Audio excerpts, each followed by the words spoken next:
All right, everybody. It is now the what was this? May 24th episode of WWE NXT I believe that is correct. 2017. I am here once again with Akbar Shabazz Jenkins Esquire.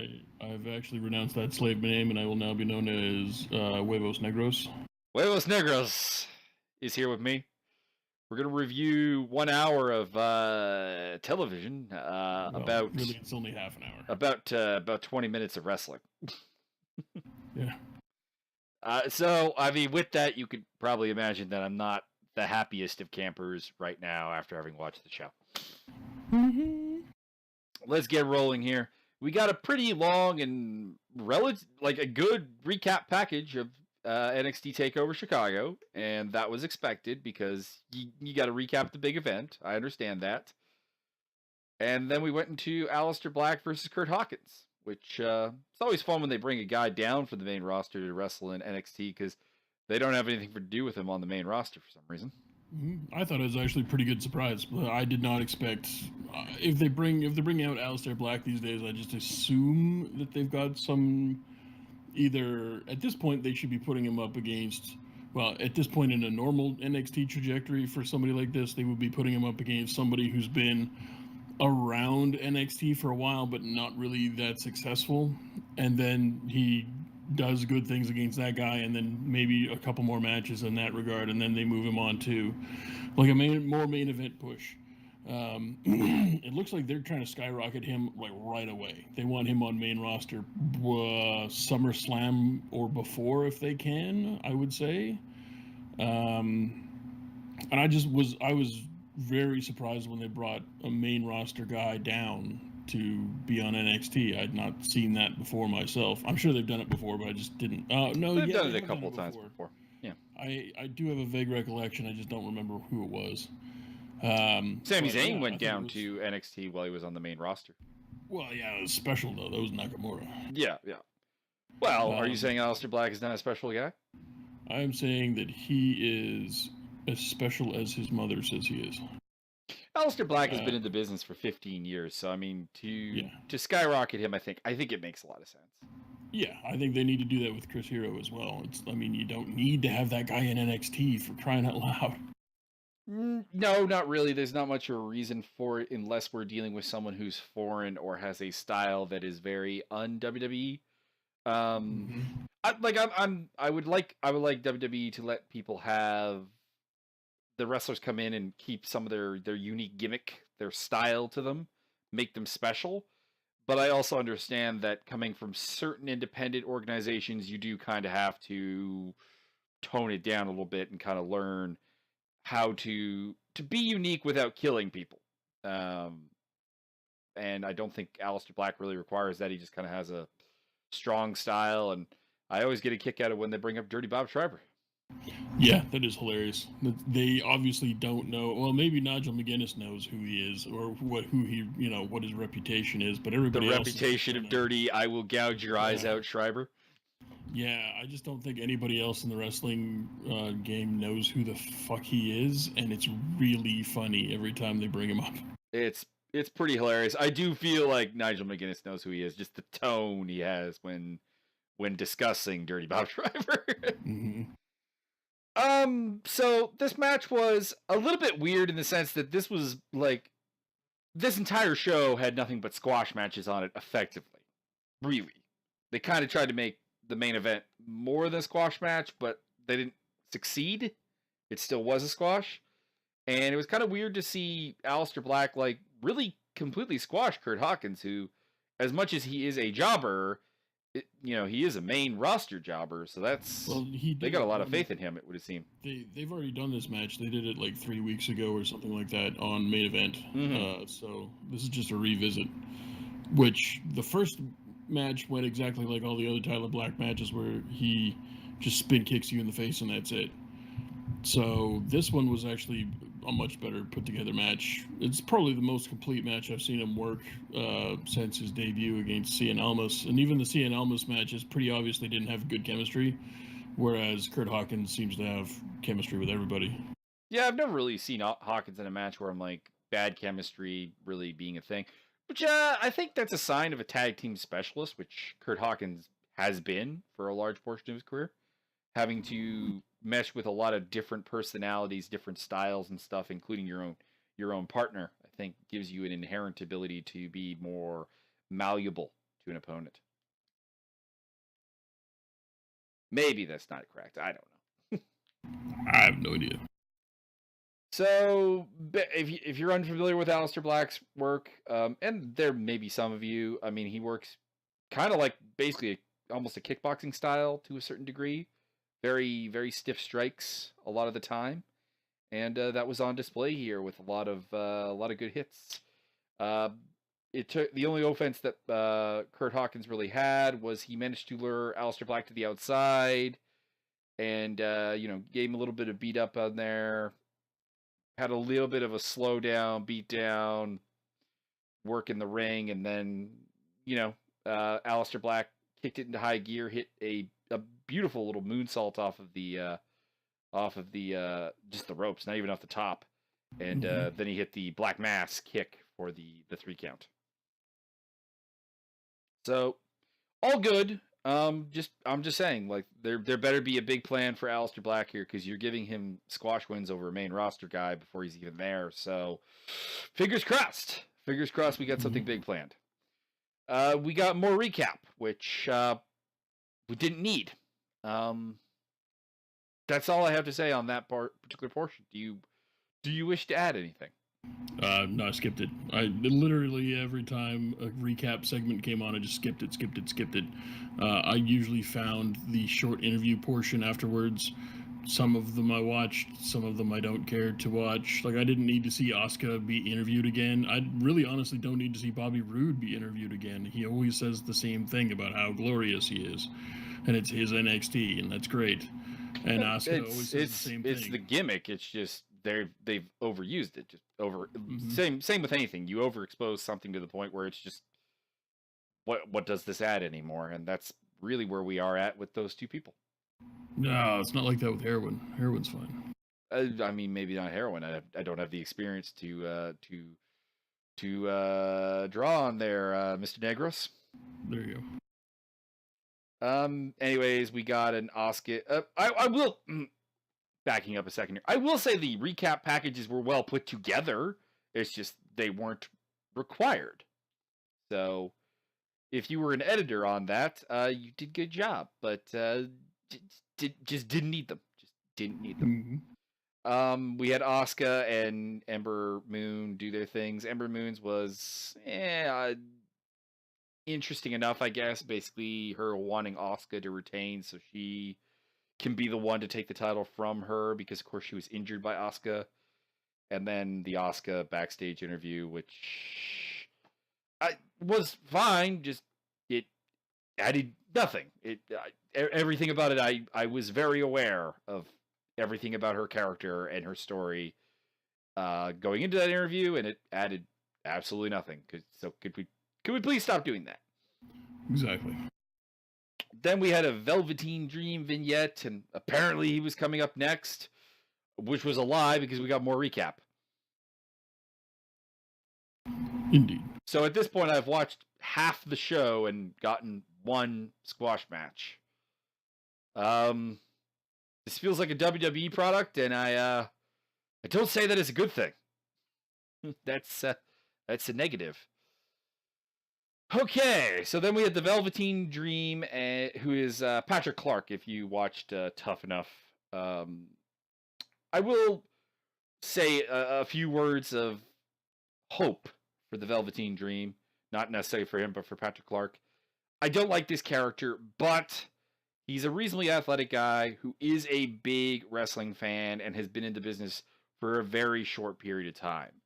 To contrast him, Sonya Deville, who we saw last week, was on that same show of Tough Enough and had a combat experience background, and she is much worse than him. So he's coming along. He's honestly coming along faster than really he probably should be. Like he shouldn't be on TV at this point. He's really young. I think he was born in 1995, so that would make him 22. 5.5 years old. Definitely not 5.5 years old. That would make him 22. He's been in the business for, I believe, maybe 3 years. He wasn't in the business before the show, and he wasn't signed directly after, so like 3 years tops. And as for the match itself, it's a squash match. He got to look fast, at least compared to the guy he was up against. Had some good intensity and some heel aspects, which were better than I expected. And then the ending came when he hit a neck breaker onto the jobber Robert Anthony, and then an elbow drop from the top, which had impressive distance on it, but the drop itself was not pretty. That needs work. Anything else you want to pile on top? Yeah, I have not really statements. Well, probably statements. I was very confused by this. For one thing, when the music hit and it's like, oh, we gonna get to see the debut of the Velveteen Dream? Okay, cool, I'm down. Let's see what's going on. They've been putting out promos for him for what feels like 2 months now. I thought it was a chick. Like I knew it was a dude. I knew it was a dude coming. I didn't have a clue. They kept the promo comes on. It's pink and purple stuff. All you get to see is a silhouette, so you don't really know who it is. And a chick's voice comes on. They're doing all kinds of Velveteen Dream, Velveteen Dream, Velveteen Dream. So I just thought it was a chick. I had no idea it was a dude. So I was totally confused right off the bat. It's a good thing you're telling me that he's green, because he looked green, even though he was wearing purple. I don't know if it's part of his gimmick that he throws punches effeminately, or if he just legitimately doesn't know how to throw a real punch. I think it's part of the gimmick. I think they're going for this won't help you because you didn't watch TNA, but in TNA, when Orlando Jordan came over, his gimmick was very similar to this. And of course, Orlando Jordan was the first like openly bisexual wrestler I can think of. Mm-hmm. The only one that I know about. I think there's a couple more. There's a couple more now in the independents and stuff, but believe he was basically the first one, or at least the first one that really made headlines. And but this gimmick is very similar to that. Yeah, my impression halfway through the match is this guy needs work. Why are they are they deliberately trying to piggyback off the death of Prince? Because nobody in my generation really cared who Prince was. Prince was a guy who was around in the 80s, before I grew up and had musical taste, and never really made an impression on me after that anyway. So if you're trying to market it to a PG-13 crowd, no one's going to buy in and no one's going to understand unless their parents tell them who it is. And you probably should have had a guy doing the voiceover for the promos for 2 months. And yeah, I don't know if this guy is going to make it very far. Well, he's not going to make it very far very quickly. You may be able to, like you and I were having this discussion about like, when do you draw the line and cut a guy from developmental? This may be one of those guys who's in developmental for 5 more years and never gets anywhere. But, maybe in 10 years, he might get somewhere. He may be one of those guys who's around for 5 to 7 years in developmental, gets cut, goes on the indie scene, and goes, oh, there's all of these other things I could be doing. Okay, I gotcha. Oh, there's all of these other tools I could put in my toolbox. I gotcha. And then comes back and does well. I don't know. Maybe. But I was the guy who was kind of arguing against that, but in this case, I think you may be right, because Patrick Clark has had, I think, 3 gimmicks now during his like Performance Center run, and they've all, like, as soon as I heard what the gimmick was, I went, that doesn't sound like it's going to work. So I wonder if a trip to the independents would do him a world of good. So yeah. He's been under his regular name. He's 21 years old, by the way. His birthday's in August. He has been Patrick Clark. He has been Rick Powers, Slugger Clark, and now the Velveteen Dream, or as I'm going to call him, the Velveteen Rabbit. In fairness, he never wrestled under Patrick Clark. He's just Patrick Clark on the Tough Enough show. Yeah. Well, he's the/your Patrick Clark experience is listed under nicknames on Wikipedia. Then maybe he did. Maybe. Yeah, so they clearly can't figure out what to do with him, and that would be a sign that a trip to the Indies would be a good idea, because I think he's too much of a blank slate. They don't know what to do with him, and he doesn't necessarily have an idea of what he wants to do with himself, which is not surprising. He's 21 years old, almost 22 years old. I mean, it's everything bad about this was understandable, but it does point towards something needs to be done. Mm-hmm. Then after the match, we got more recap, and then we got Pete Dunne backstage, which at least this was kind of new. We haven't really had a lot of Pete Dunne. I actually watched that interview. Yeah. Didn't really do anything for me, but you know what? It was your standard stuff, and you know what? If that was the only backstage interview, I could have dealt with it. But incoming another interview with Bobby Roode backstage, which I like Bobby Roode's promos, but at this point they are literally the same substance over and over again. Yarp. And there's no reason for him to change that. I mean, just like as a logical point on a character, which is why you stop having him do those interviews. It's kind of like when Triple H was the heel dominating Raw and we had to hear him constantly. It's like, that was the problem. It's not that you have the title or that we're getting bored of your matches or that we're even really bored of the character. It's just we're having to hear you pretty constantly on a weekly basis. You need to go away for a little bit. Let it cool. Unless you have a proper program going, which right now he doesn't. No, I mean the Chris Jericho, Kevin Owens storyline from last year and beginning of this year is kind of the perfect example of how to do feuds and how to do storylines.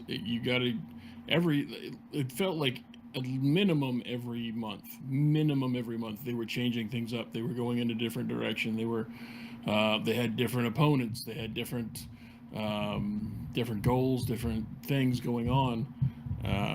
Except they kept putting him in there against Roman Reigns for like a month, so that was boring. But other than that section of the feud, everything else was great. It's just a problem right now. Like the Austin Aries Neville feud, for example, is so boring. I don't even care. Like I'll totally watch that submission match. That match is going to be great, but I'm going to skip every interview segment from here on in, and every promo package that I can, because I've seen it all. You've done the same thing over and over and over again. That's the thing is, it's not fun anymore. With promos, when you're in the same program with a guy or the same general vein of story development, there's only so much you can do with a promo.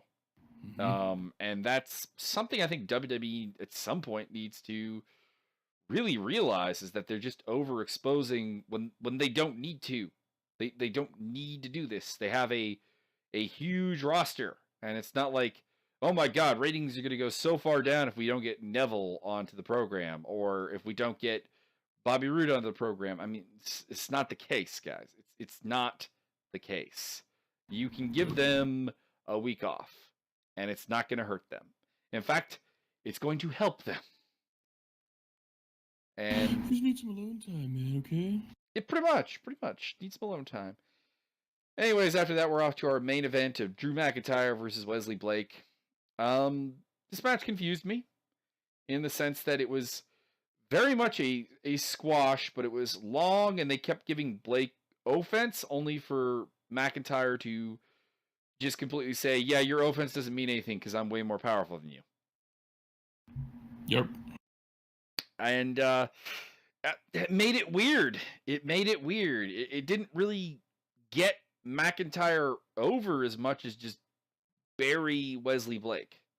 As like, how am I remotely supposed to take this guy seriously in any future matches? Because apparently all Drew McIntyre needs to do is stand up. I believe he's actually going by the name Wesley Balake. Wesley Balake. Blake has a nice JBL style clothesline. I'll try and get a couple of positives in here. Drew McIntyre's facials when he's just not really selling are pretty good. Where it's just like, why are you hitting me? Because it's clearly doing nothing. Couple of nice suplexes for Drew. It was a really cool spot, but it goes back to my basic core problem with this match is that Drew was in the Tree of Woe and stuck there, theoretically.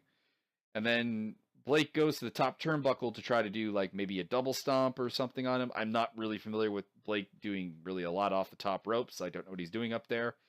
And yeah, McIntyre just kind of like goes, okay, I'm going to flip my body up here. I'm going to grab you and throw you off here, apparently using just my arms and upper body.